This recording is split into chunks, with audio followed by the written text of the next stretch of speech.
Zia Dantes dalaga na, lalong pinagkakaguluhan ang kanyang ganda. Mukhang may tatalo na yata sa kagandahan ni Marian Rivera, walang iba kundi ang kanyang anak.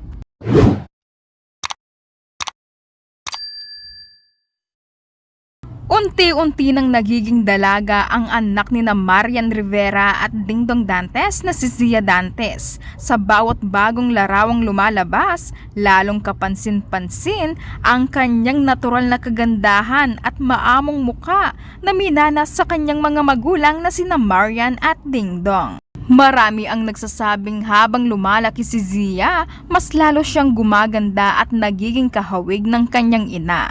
Hindi tuloy maiwasan ng mga netizens na mapahanga sa kanyang eleganteng dating at fresh na aura.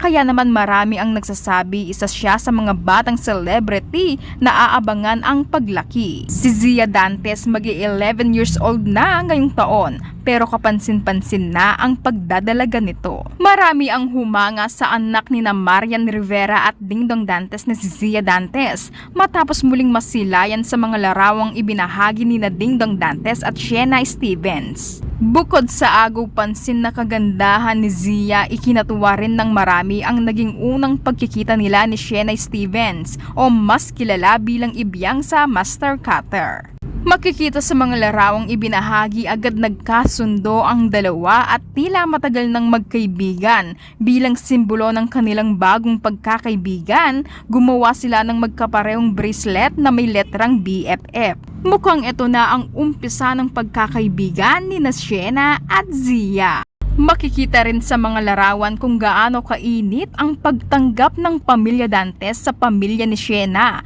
Halatang nag-enjoy ang lahat sa kanilang bonding at playdate na puno ng masasayang ngiti at masasayang alaala.